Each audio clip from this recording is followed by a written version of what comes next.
여러분 반갑습니다. 봄이 오긴 온 것 같습니다. 오늘 성경 말씀은 제목이 뭐죠? 벳세메스에서 생긴 일입니다. 지난달에 설교할 때 블레셋 사람들이 이스라엘에 쳐들어오게 되었는데 이스라엘 백성들이 나가서 싸웠다고 하는 얘기를 했습니다. 그런데 그때 엘리 제사장의 아들들도 죽었고 또 많은 사람들이 죽게 되었습니다. 그래서 번개를 가져가서 싸웠지만은 패배해버리고 말았습니다. 제사장 엘리가 있었는데 엘리는 아들이 죽었다고 하는 소식 때문에 충격받은 것 아니고 번개를 빼앗겼다고 하는 얘기 때문에 뒤로 자빠져서 충격으로 죽게 됩니다. 그런데 번개 사건으로 말미암아 오히려 이스라엘 백성 마음 가운데 하나님은 번개 안에만 계시는 분이 아니고 자유롭게 계신 분이라고 하는 이야기를 교훈을 더욱더 얻게 되었다고 하는 말씀을 여러분에게 전했습니다. 근데 이제 오늘 이야기는 그 다음 이야기입니다. 번개가 가는 곳곳마다 이상한 일이 자꾸 생기게 되었습니다. 그것은 아주 독한 질병이 거기 생기게 되고 그 성읍에 여러 가지 어려움이 임하게 되고 그로 말미암아 죽는 사람도 나오게 되니까 모두 다 두려워하게 되었습니다. 성경에 보니까 여호와의 손이 저들을 치셨다 그렇게 기록하고 있습니다. 그래서 다들 황당해하고 괴로워합니다. 그래서 이 성읍이 있다가 다른 성읍으로 자꾸 번개가 옮겨가게 됩니다. 아스돗, 가드, 에글론 이런 단어들이 나오는데 이건 블레셋 여러 성읍들 이름입니다. 그런데 성경에 보니까 7개월 동안 그것이 옮겨 다니게 되었다. 그렇게 기록하고 있습니다. 7개월 동안 다녔다 하는 말은 블레셋 지방에서 있을 만큼 있었다 그런 말이죠. 꼭 7개월을 얘기하는 것 아니고 충분히 있을 만큼 있었는데 재앙이 그 가운데 임하게 되었다 그런 말이죠. 재앙이 자꾸 임하게 되었으니 그 성읍에 있는 사람들이 제발 번개 우리 성읍으로 갖고 오지 말라 하는 요구를 하게 되고 장로들에게 얘기했더니 장로들이 그 팔레스타인에 있는 복술자들이나 또 제사장들에게 요구하게 됩니다. 어때 대책을 좀 강구해 달라고 그런 요구를 하게 됩니다. 이들이 모여서 회의를 잔뜩 했지만은 뾰족한 결론을 얻지 못하게 되고 본래 있던 곳으로 보내면 되겠다. 그렇게 결론을 내리게 됩니다. 본래 있던 곳으로 보내려거든 그냥 보내선 되지 않는다. 속건제를 준비해서 보내야 된다. 속건제를 드리기 위해서는 제물 준비해야 되는데 거기 있던 독종의 형상, 금으로 만든 독종의 형상 그리고 그 병기로 옮겨 다녔던 이래저래 날뛰었던 쥐가 있는데 금으로 된 쥐를 만들어서 장로 수대로 5명이었으니까 수대로 만들어서 그것을 상자에 넣고 금괴 옆에 함께 실려 보내야 되겠다. 그렇게 결론을 맺었습니다. 그랬더니 또 한쪽에 있던 사람들이 그렇게 얘기했겠죠. 그런데 큰 돈을 들여서 그것을 만들어 속건제물을 드리는데 그냥 보내서 되겠나? 그것이 진짜 우연인지 아니면 정말 하나님의 저들이 믿는 여호와 하나님의 역사로 말미암아 된 것인지를 알아봐야 되지 않겠는가.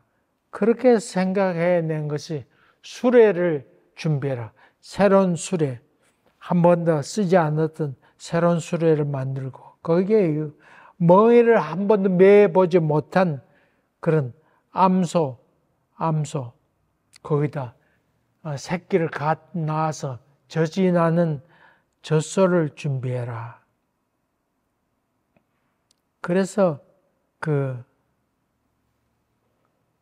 수레를 그 젖소의 등에 울려매게 하고는 끌게 했습니다. 그리고 새끼를 금방 낳았으니 새끼는 집에 놔두고 가라. 그렇게 얘기했습니다. 그리고는 그 에글론이라고 하는 곳에서 베세메스 언덕길을 올라가도록 그렇게 하게 되었습니다.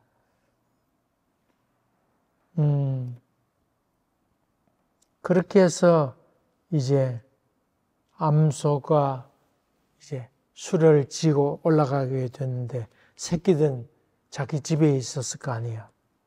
그러니까 근데 그 베세메에서 오르는 길은 여러 길이 있어서 이 오른쪽으로 왼쪽으로 빠질 수 있는 여러 길들이 있었던 그런 장소였습니다.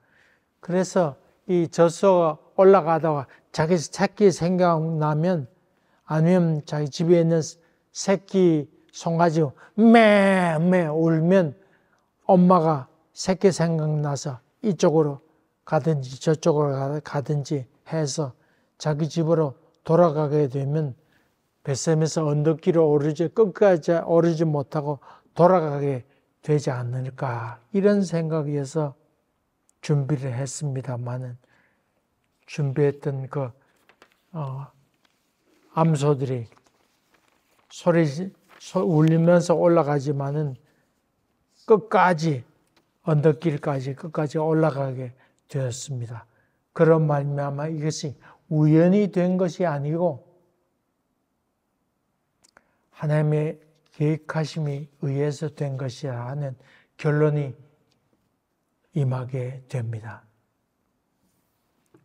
여러분, 이 블레셋 사람들이 누구를 시험한 것이죠? 우연인지 아니지 하나님을 시험하는 것이 되지요. 여러분, 성경에 하나님을 시험하라 그랬어요? 시험하지 말라 그랬습니까? 오늘 여러분과 같이 나눌 말씀 중에 첫 번째 나오는 말씀은 하나님을 시험하는 것이 잘못된 것인가 하는 질문입니다. 여러분, 여러 가지 어려움 만나게 될 때 하나님을 시험하게 됩니까? 안 하게 됩니까? 이 베세메스에 있는 그 젖소와 그 수레가 올라가면서 매매 울게 되는데 그것이 우연인지 아닌지를 시험하게 되는 장면이 오늘 나오게 됩니다만은 성경 마태복음 4장에 보니까 예수님께서 금식하신 후에 사단이 찾아오게 됩니다.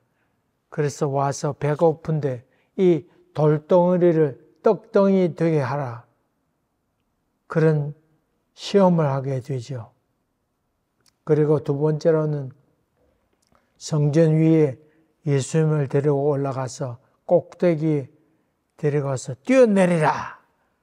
그러면 하나님이 너를 받아서 발이 돌에 닿지 않도록 할 것이다.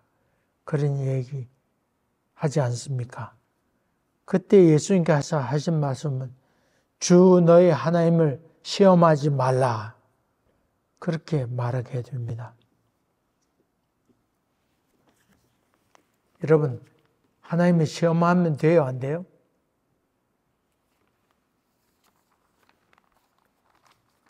그럴 때 또 사단이 이제 산에 올라가시고 나에게 경배해라. 그러면 너에게 모든 것을 너희 다 주겠다. 그럴 때 예수님께서 사단아 물러가라. 그런 얘기하죠. 그리고 거기 다 너희 하나님께 경배하고 다만 그를 섬기라 하였느니라. 그러니까 여호와 하나님은 오직 그분에게 경배하고 섬기는 것, 우리 인간의 본분이라 하는 얘기를 하고 있죠. 찬송가에 여러 가지 것들이, 내용들이 나오죠. 죄짐 맡은 우리 구주 어찌 좋은 친구인지, 그런 고백도 나오지요. 그리고 나가서 전하세, 전도하는 찬송도 나옵니다만, 이 사실 예배 시간에 첫 부르는 찬송은 경배입니다. 경배. 시편에 나오는 노래, 이런 것들을 부르는 것이 원래 예배 순서에 맞습니다. 오늘 처음 불렀던 복음성가에 뭐죠? 눈을 들어 산을 보아라. 주는 너를 지키신 자. 그를 이름하여 경배와 찬양이라고 하지요. 시편 121편에 있는 노래지요. 그런 것을 예배 시간에는 부릅니다. 왜냐하면 예배는 경배하는 것이고 하나님이 영화롭게 하는 시간이 예배 시간이기 때문에 그렇습니다. 그래서 그런 찬송을 주로 부릅니다. 여러분, 이렇게 여호와를 시험하는 것이 잘못된 것인가 하는 질문을 하는데, 사사기 8장에 보게 되면 기드온이 하나님의 부름을 받게 되는 장면이 나옵니다. 미디안 사람들이 쳐들어오게 될 때 이스라엘 백성은 큰일 났구나 생각해서 어쩔 줄 몰라 하게 되는데, 이때 하나님께서 기드온을 부릅니다. 기드온 하면 생각나는 것이 있죠. 뭡니까? 기드온 300명 용사 생각나죠. 뽑게 됩니다. 사람들이 많이 모였는데 그건데 뽑게 되는데 어디로 데려가라 그러죠? 강가에 데려가라.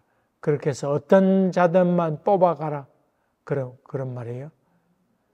물을 입을 대고 먹는 것이 아니고 손으로 이렇게 해서. 근데 우리 집에 있는 고양이 중 노란 고양이가 있는데 이 고양이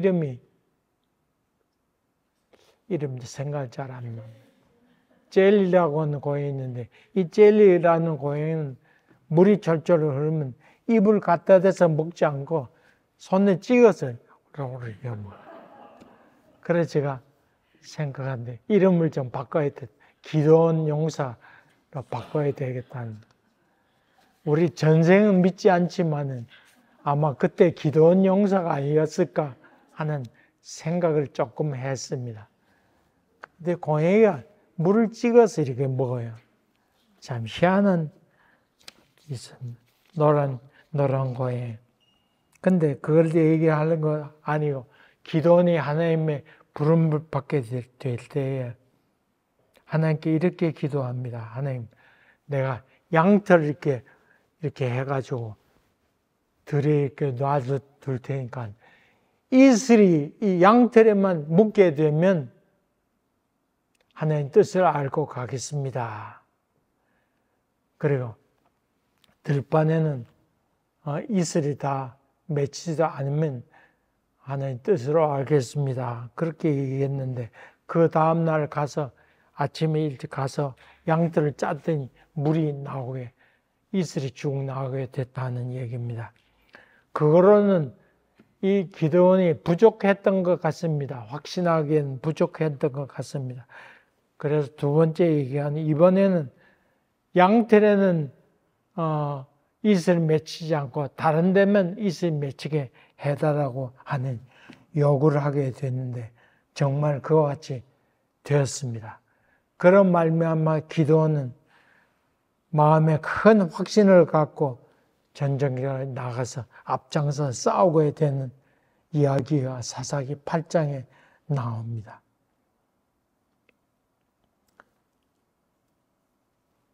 출애굽에 보게 되면 하나님께서 이스라엘 모세에게서 너희 백성 중에 정탐꾼을 뽑아서 가나안 땅에 보내라. 그래서 그 사람들이 12명이 차출되어서 가나안 땅에 갔는데 거기 가서 보았더니 키가 짱대 같고 우리 거기 비해서 우리 메뚜기만 하다. 나무에 달려있는 메뚜기만 하다. 또 저들이 포도송이를 지고 가는데 6명에서 지고 가더라. 어마어마하다. 우린 도저히 갈 수 없다. 그렇게 와서 고백하게 되죠. 40일 정탐하고 돌아왔는데 그런 말미암아 다 시험에 들게 됩니다. 온 이스라엘 백성이 울고 불고 난리 나게 됩니다. 하나님께서 가보라 그랬는데 이들은 시험 빠져가지고는 그만 도무지 들어갈 수 없다가 생각하게 되고 그런 말미암아 하나님께서 정탐한 날수대로 40년 광야에 생활을 하도록 하게 됩니다. 자, 불행하게 되죠.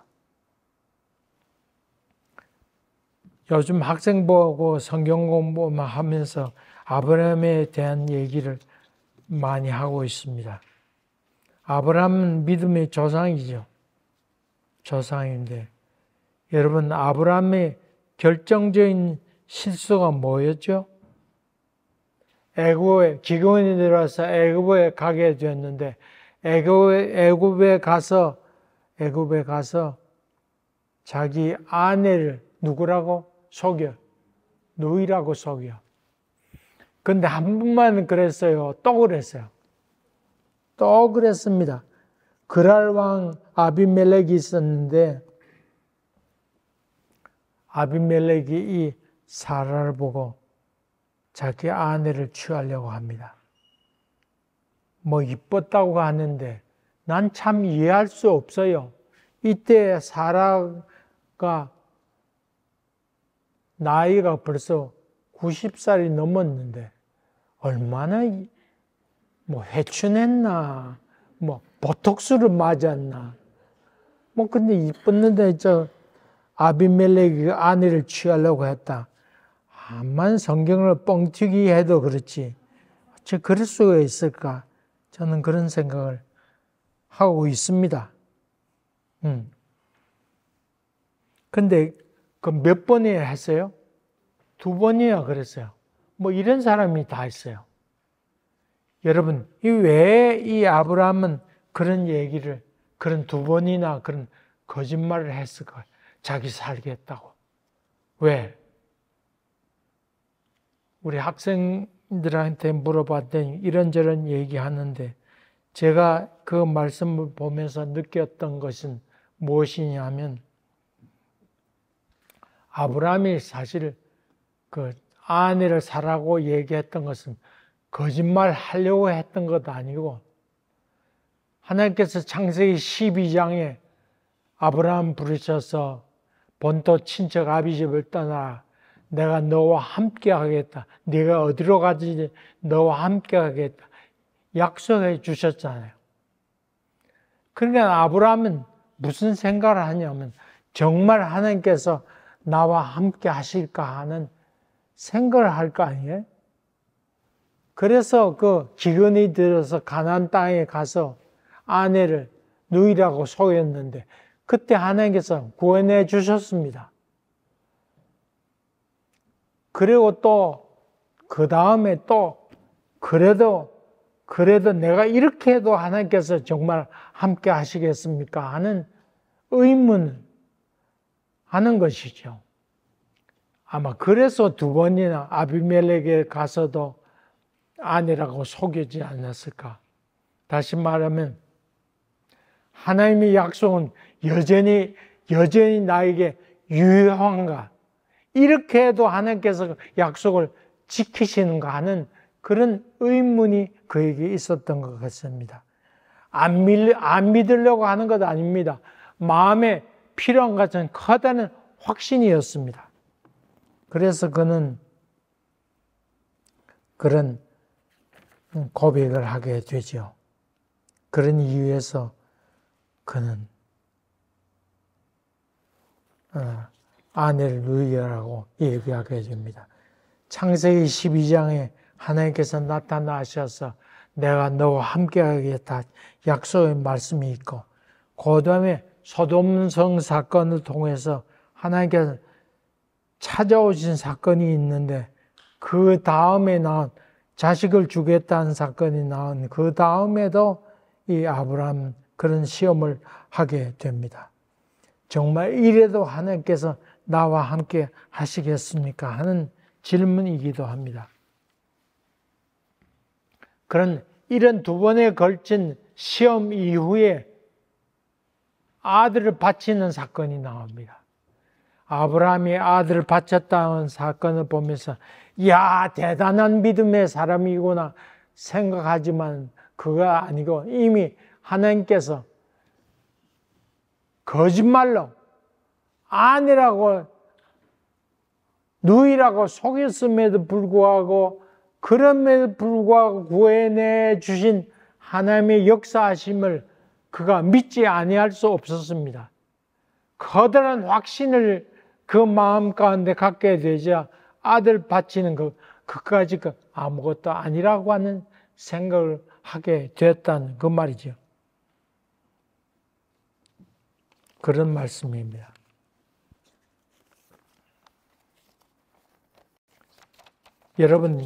여러분 잘 아는 요나서이지, 요나서. 니느웨로 가라 그랬는데 다시스로 가게 됩니다. 배를 타고 가게 되는데 풍랑을 만나게 됩니다. 불순종한 이 요나, 야, 이런 뻔뻔스런 요나. 그래서 노래도 불순종한 요나 같은 나, 그런 얘기합니다. 여러분, 그런데 요나가 그렇게 불순종한 요나였는데,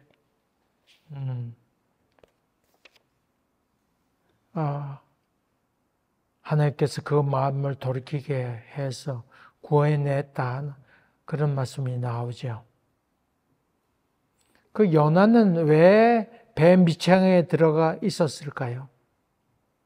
요나가 하나님의 부르심 받았는데 왜 배 밑창이 있으면서 큰 풍랑이 임했을 때 나를 던져 놓으라 그랬을까요? 여러분, 요나가 두려워했을까요? 안 했을까요? 배에 탄 사람 다 두려워 떨어지면 요나는 두려워 떨지 않았습니다. 왜냐? 하나님께서 나를 불렀다고 하면 이러나 저러나 살리실 거라고 하는 생각이 있었습니다. 그래서 정말 이래도 하나님께서 나를 부르셨습니까? 하는 질문을 하면서 그 배를 타고 있었습니다. 그래서 가다가 자기가 죽게 되면 하나님께서 나를 안 부르신 것이지 하는 생각이 있었습니다. 그래서 하나님께서 정말 나를 당신이 일꾼으로 삼았으면 나는 안 죽을 거다, 그런 믿음이 있었다, 그 말이죠. 그 엄청난 믿음이 그에게 있어서 나를 살게 하시면 내가 하나님의 사람으로 복음을 전하러 가겠다고 생각을 했습니다. 정리해 봅시다. 시험에는 두 가지 종류가 있습니다.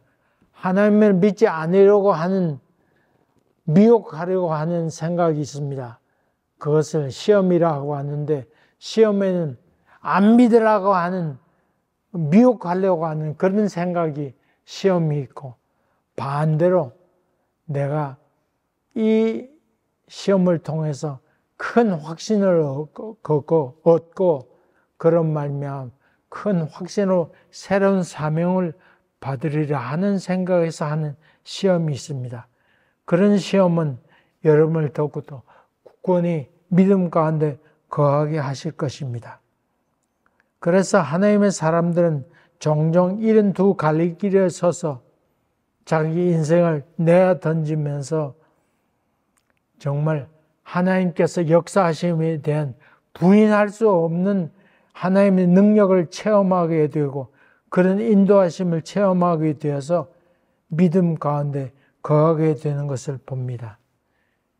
약복 강가에 있었던 야곱은 처음엔 그 형에게 가는 것을 두려워하게 됩니다만 약복 강가에서 천사가 씨름한 이후에 나에게 복을 주지 않으면 내가 떠나지 않겠다고 하는 그런 결단하면서 씨름한 이후에 큰 확신이 마음 가운데 들어서게 되고 그 이후에 믿음의 걸음을 걷게 됩니다. 형님의 얼굴을 보았더니 하나님의 얼굴을 뵌 듯 하나이다. 그는 그렇게 고백하면서 형 에서를 만나게 됩니다. 그러므로 우리 사랑하는 교회 여러분들은 하나님과 대판 씨름하세요. 하나님 나에게 확신을 주지 않으면 내가 살아갈 수 없습니다.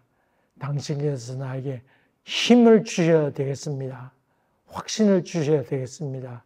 그런 기도를 하면서 모든 결정을 한 이후에 걸어가시면 여러분 당당하게 걸어갈 수 있습니다. 그것이 신앙의 세계입니다. 오늘 여러분 같이 나눌 말씀은 이걸 끝나는 것 아니고 한 가지 더 생각해 보려고 합니다. 성경을 읽으면서 늘 생각하게 되는 것은 성경이 우리에게 말하고자 하는 것이 무엇일까 하는 것입니다. 이 성경을 나에게 하려고 하는 뜻이 무엇일까? 하나님의 마음은 무엇일까 하는 것입니다. 제가 하나 그림 사진 베스메스가 어딘가 찾아보려고 컴퓨터에 베스메스를 쳤더니 거기 베스메스에 관한 설교 내용이 또 쫙 나오더만요. 그 제목들이 뭔지 봤더니 베스메스의 젖소처럼 살아가라. 그 몇십 개 쫙 나와요. 베스메스 젖소처럼 신앙생활하라. 여러분 오늘 여기 주신 말씀이 베스메스 젖소처럼 앞도 보지 말고 언덕배로 끝까지 옆도 보지 않고 세지 않고 끝까지 앞만 새끼가 운다 할지라도 끝까지 앞만 보고 끝까지 올라가라고 하는 것이 오늘 우리에게 주신 하나님의 말씀일까요? 아니면 하나님의 역사하심은 우연이 아니고 하나님의 능력으로 그분은 스스로 증명하신 분이시다 하는 것을 말하려고 하는 것일까요? 1번 아까 베스메스의 젖소 1번 2번 2번 우연이 아니고 하나님의 역사라고 하는 것을 가르치는 것이다. 1번 2번 둘 중에 하나 선택해 보세요. 1번 손 들으세요. 우리 교원들은 감히 겁이 나서 손든 사람이 없습니다. 여러분 여기서 얘기하려고 하는 것은 개미처럼 열심히 살아가라고 하는 이소우화나 그런 얘기를 하려고 하는 것이 아닙니다. 베스메스의 젖소처럼 살아가려고 하는 것을 말하려고 하는 것이 아닙니다. 이 성경이 지금 얘기하려고 하는 것은 하나님은 어떤 분이신가? 하나님은 우연 같은 사건이지만은 그러나 그것 아니고 그분은 스스로 자기 능력을 나타내신 분이시고 스스로 증명해 보이신 분이시라고 하는 것을 말하고자 하는 것입니다. 여러분 베스메스 암소처럼 이런 이야기는 더 잘 포장하면 신비롭고 감동적이고 또 결단을 촉구할 수 있는 그런 이야기는 될 수 있습니다만 그러나 성경이 말하고자 하는 뜻은 아닙니다. 누가복음 15장 탕자의 얘기가 나옵니다. 둘째 아들이 주업 열매를 맺고 아버지 돈 재산 다 갖고 도망가게 됩니다. 그리고 방황하게 살다가 다 탕진하게 된 이후에 아버지 집에 가면 야, 먹을 것이 많은데 내가 이렇게 살아야 되겠나 하면서 눈물 흘리면서 아버지께로 가야지. 그때 바바바바방 음악이 울려 퍼지면서 영화의 한 장면이 나오게 되잖아요. 다 집어 던지고 눈물 흘리면서 아버지 그 걸어오는 장면이 나옵니다. 돌아온 탕자 자자잔 그러면서 그 영화 보는 사람 박수 치면서 감동합니다. 그래서 여러분 감동 그 탕자 얘기를 제목을 아버지 우얄랑겨 우얄랑겨 해서 무슨 뜻인지 모르죠. 경상도 말이야. 어쩔랍니까? 아버지 우얄랑겨. 경상도 사람은 알아듣는데 그렇지 않는 사람은 알아듣지 못해. 묻지도 못하지. 아버지 우얄랑겨. 그 돌아온 탕자의 얘기가 아니고 사실은 그 주제는 아버지가 아들이 상고가 먼데 벌써 아들이 멀리 있는데 아버지는 알고 기다리고 있습니다. 아버지 내가 잘못했어요. 이 말 하기도 전에 아버지는 다가가서 껴안고 입을 맞춥니다. 다시 말하면 그 성경이 누가복음 15장에서 말하고자 하는 것은 아버지의 깊은 사랑을 말하고 있죠. 조금 전에 요나서 얘기를 했습니다. 제가 대학 다닐 때 그 수련회 강사로 오신 목사님이 그 요나서를 설교 말씀하시면서 여러분 살아가면서 여러분 풍랑을 만나게 되는데 이럴 때 이 폭풍을 만난 것이 나의 연고라 생각하고 자기 자신 책임을 남에게 던지지 말고 자기를 물에 넣어라. 그러면 풍랑이 잔잔하게 됩니다. 그 말씀을 듣고 저는 큰 은혜를 받았습니다. 그래서 평생 살면서 남 탓하지 말고 내 탓으로 여겨야지. 그런 결단을 하게 되었습니다. 그런데 여러분, 성경이 말하고자 하는 것은 너를 물에 던지라고 하는 그런 내용이 요나서 얘기가 아니었던 것을 내가 알았습니다. 나중에 알게 되었습니다.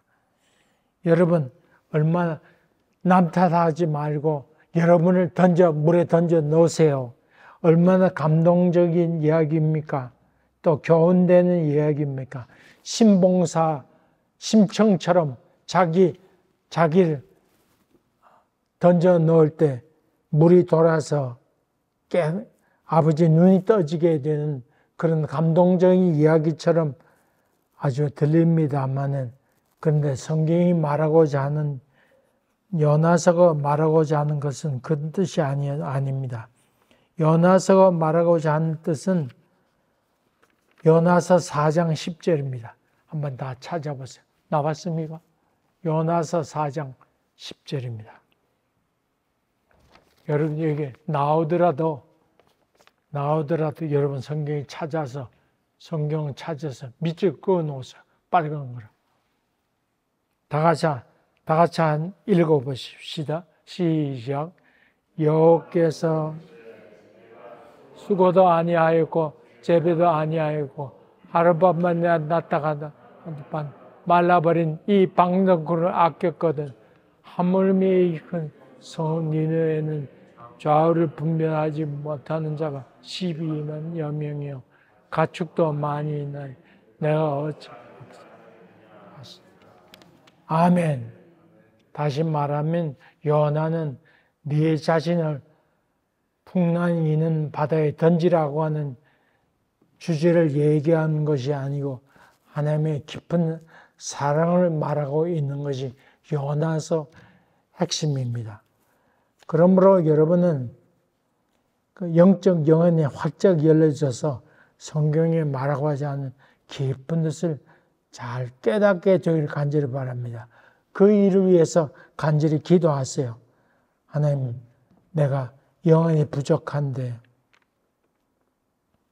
영혼을 열려주셔서 이것이 말하고자 하는 뜻이 무엇인지 좀 알게 하옵소서. 그래서 오늘 본문의 말씀은 소위 베셈에서 젖소 신앙이 아니고